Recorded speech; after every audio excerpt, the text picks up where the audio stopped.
Hey guys, good morning. কেমন আছো তোমরা?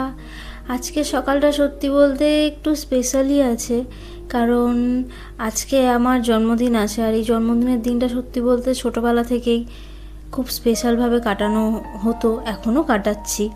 তো তার জন্য আজকের দিনটা খুবই স্পেশাল। তো চলো আজকের দিনটা শুরু করা যাক।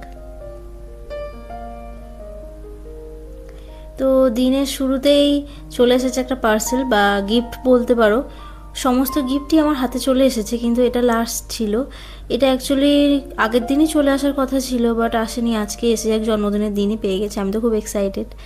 আর অন্য গিফটগুলো আমি খুলিনি, এখনও পর্যন্ত টাইম পাইনি, কিন্তু এটা হাতে পেয়ে আমি আর থাকতে পারিনি অ্যাকচুয়ালি, কারণ গিফট আমার খুব ভালো লাগে। তো গিফট সবারই ভালো লাগে অ্যাকচুয়ালি। যাই হোক, তো এটা খুললাম। আর সত্যি বলতে যখন আমি যেই জিনিসটা কিনবো ভাবি, সেই জিনিসটাই কেউ গিফট দিয়ে দেয় না, তার থেকে আনন্দের মনে হয় আর কিছু হয় না। তো আমি এটা দেখছিলাম, কিনবো ভাবছিলাম। তো তার মধ্যে দিয়ে আমার দিদি আমাকে এটা গিফটও করে দিয়েছে। গিফটটা পেয়ে যে আমি কতটা এক্সাইটেড সেটা আমার দেখেই বোঝা যাচ্ছে। আমি জাস্ট নাচতে শুরু করে দিয়েছি গিফটটা পেয়ে।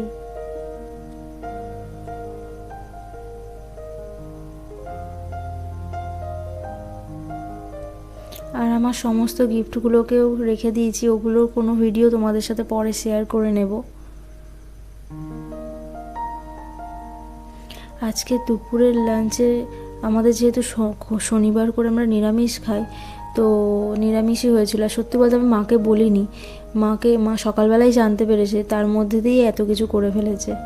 আর আমাদের একটু বের হওয়ার ছিল, তো তাড়াহুড়োতে মাকে বললাম, মা অত সাজিয়ে দিতে হবে না, তুমি আমাকে এমনি এখনই দিয়ে দাও, পরে রাতে সাজিয়ে দেবে।